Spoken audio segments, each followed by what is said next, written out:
So what we're reminded of by this Lower Saxony news outlet is that nearly a year ago, late March 2020, a bunch of mainstream media titles in Germany boasted of having got hold of a 17-page internal report, as it was called, that played out multiple scenarios. One of these forecast over 57 million Germans would get COVID and 1.15 million would die of it, and that there would be a German economic meltdown with a 20% drop in gross domestic product.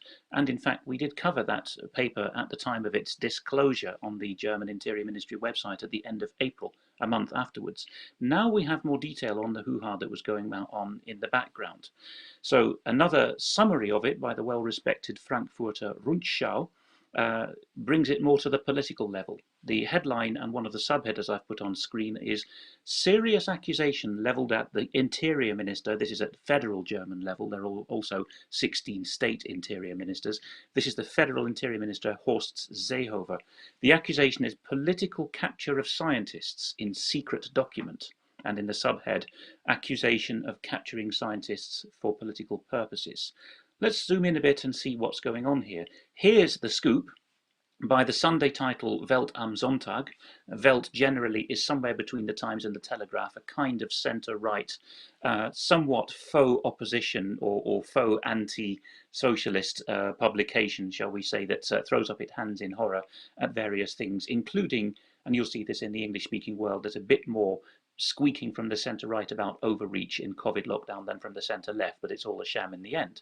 So Welt am Sonntag went large with this. In an email exchange, they say, Interior Ministry State Secretary, so that's a junior minister in English-speaking terms, Markus Körber, of whom more anon, pleads with researchers to come up with a model that could serve as the basis for planning, quote, measures of a preventive and repressive nature. This is not a quote from a hammy war movie. This is actually Herr Kerber speaking. We'll be taking measures of a preventive and repressive nature. Welt am Sonntag goes on, having got hold of this cache of email documents.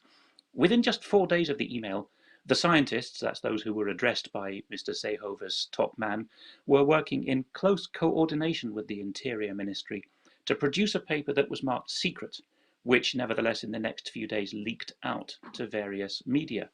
The only other big title nationally in Germany that's got hold of this to the same extent is Focus. Here is Online Focus, picking up a bit more. There's a nicely masked Mr. Seehofer, who, by the way, until last year was the state premier of Bavaria and the leader of the Bavarian Christian Democrats, who form a party of their own in Germany, CSU. And it says in Focus, the internal email traffic between the Interior Ministry and the researchers reportedly runs to 200 pages, according to the Welt am Sonntag. Lawyers had contested for months the release of this correspondence with the Robert Koch Institute, the equivalent of the US Centers for Disease Control in Atlanta, or various other public health advisory bodies that have been tarred with scandal for the whole of the last year. In fact, the two main names as we go on that people will hear about, the top of the tree in German public health planning, are two of the triumvirates that Rainer Fulmich is targeting by name in his lawsuit. If you could just go back to the Focus bit, I will just look at the last, here we are, this is quite important, the last paragraph. It is evident from the emails that the scientists had thrashed out content for a secret paper, which in the event did not stay secret. So let's just very quickly remind ourselves of this paper. Those who read German or who wish to use an auto-translator can go to what's on the next slide, the German Interior Ministry. Its rather strange English-speaking title, by the way, is... I'll find that in a moment, but a very, oh, here we are, Federal Ministry of the Interior, Building and Community. And I put in a red box there the date, 28th of April, I believe, wie wir COVID-19 unter Kontrolle bekommen. Let's have a look at this document that it's now come into more focus. So to repeat, it's been disclosed for 10 months, but it's only recently that there's been a legal imprimatur to publish the emails about it. So at the bottom of that screen, I've put in the red box, liberty-depriving measures. They're talking at the start of this document about how there's an absolute need for central holding and editing of all tests. Well, there's various ways you can translate it, but I've tried central processing to keep it neutral. This is what will facilitate tailored step-by-step interventions in economic and social life, and will boost acceptance and understanding for liberty-depriving measures. Later in that document, we find the worst case scenario, and you can see my red box again here, the just shy of 1.2 million, so 1.15 as carried in that other piece, was the the shock horror scenario of how many deaths there might be. Now let's flit forward and see what else we can find out about this. Down over the border in Switzerland, they have the advantage of being German speakers, so they've been following this. And the chief editor of quite a major regional Swiss publication, Die Ostschweiz, who's been a big shot in other German-speaking media publications, has talked about this in an article which he calls Der Fall Deutschland, the Germany case or the Germany dossier. And the rest of the title, it would be translated, How Fear Has Been Systematically Cranked Up. And he says these are golden times for op-eds. One can confidently write about the headlines of 3 days ago without worrying that anyone's beaten you to it. At least if it cuts across the official narrative, other media will have stayed away from it as toxic. He goes on, there's no other way to explain how a leading paper, Welt am Sonntag, can break a veritable scandal and be virtually ignored for it. In a nutshell, what happened is that Welt am Sonntag gained access to internal papers showing that German politicians systematically set scientists the task of spreading fear over COVID. Like a general staff, terms and images were created and deployed to terrify the nation's people to prepare the ground for all the measures that would follow. And there's one more, I think, from his piece. That way, no one would mind shop and restaurant closures or prohibitions on going out, because naked fear of the virus would prevail. Let's be honest, it was a runaway success, but it gets worse, actually. It all got going, and these are two of the three names that are being sued personally now by Rainer Füllmich. It all got going after virologist Christian Drosten and Robert Koch Institute head Lothar Wieler, who, by the way, is a veterinary surgeon, and it is now strongly alleged he forged his doctorate, paid a visit to Federal Interior Ministry Horst Seehofer last March. They told a tale of impending doom if harsh measures were not soon taken. Seehofer was soon convinced he knew Germans would only give up their liberties willingly if they were led by other concerns altogether. He put one of his top officials on the case, Markus Körber that is. So began a 200-page email correspondence aimed at enabling the undisturbed planning of, quote, further measures of a preventive and repressive nature, quote, unquote, which needed fear. They literally spoke of the, quote, desired shock effect, end quote, to be achieved in society. And then he's got a slightly longer quotation from the documents, which you might like to read, Mike, for a bit of variation. Well, it says many seriously ill people being taken to hospital by relatives but turned away and dying in great pain, gasp for breath. A short, sharp lockdown would then be acceptable to citizens. So, yes, that's what was being planned. And it was because of the utter shock caused by this that I think he's Dr. Rainer Füllmich, the double-credentialed lawyer who's a California attorney and a German advocate, started his case against these two gentlemen. Now, I haven't seen anything about this in the English language media, let alone in British media specifically, but it has got over the borders to the Netherlands, where the journalists are often quite good at reading German.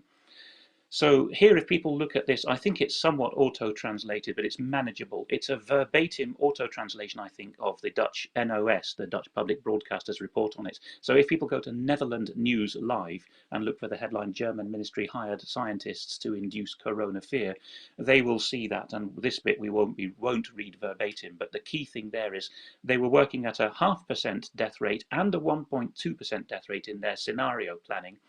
And one of the scientists in these disclosed emails, which had to be dragged out of them like extracting blood from a stone, is that what we have to do, he said, guys, is think from the purpose of the model. So the model is king. This is David Scott territory, the subordinating of science.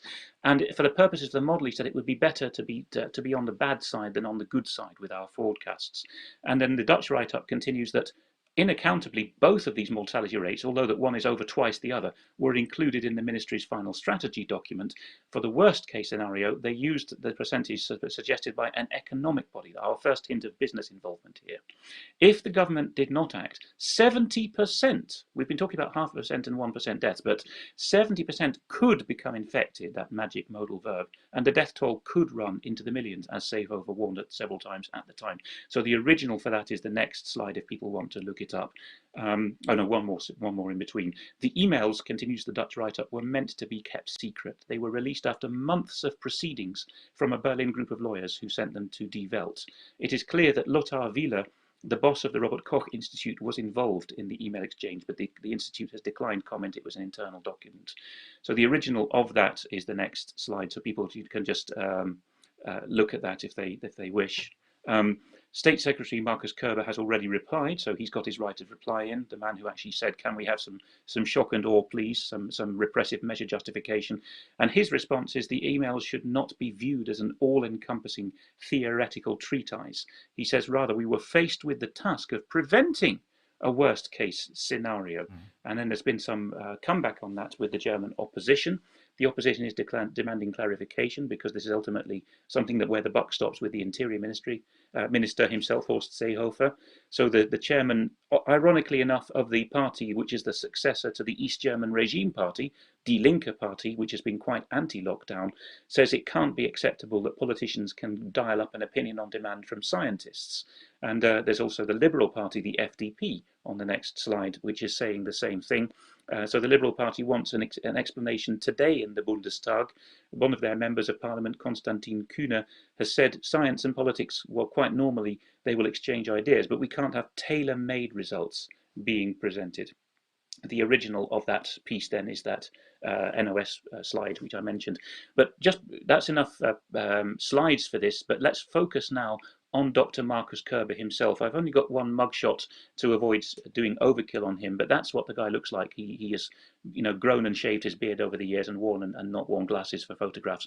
But here he is in his official ministry portrait. So to repeat, he's a state secretary. In the German model, that's a junior or assistant minister in American or Canadian or British terms. There we are. Oh yes, this is something we kept to the end as well. Die Ostschweiz, the piece I referred to from Switzerland a moment ago, has a rather telling conclusion on this. It says, and this is where we need to think of the SPIB component of the SAGE apparatus in Britain that we've been covering. The researchers supplied the Interior Ministry with suggestions, so they didn't just work to order, they positively worked from science to assist the government with suggestions on how to grow, quote, fear and willingness to follow orders among the population. That's the scientists writing in those terms to the government. And where that preparedness flagged it would need, quote, strong state intervention. Brian, this is beginning to sound a bit like Britain, isn't it? But with, shall we say, a bit less tact in the way it's described. Yes. What was in my mind while you were going through that incredible piece, Alex, were there direct connections between the British government's Behavioural Insights team, that was the group of psychologists that were plotting the same malicious scare policy within the government's COVID SAGE unit. And we broke that as a story when we got hold of the minutes of the 22nd of March 2020 meeting, in which they were openly saying we need to make the British public more fearful. We need to get people frightened enough that they will do as we tell them. We need to turn communities on each other so that the communities effectively police themselves. And they also said we need to be careful doing this because it could escalate, and you could read into the text that their fear was people would turn on each other physically instead of just complaining that you weren't wearing a mask. So all of this malicious, malevolent policy we saw being developed very clearly in the United Kingdom.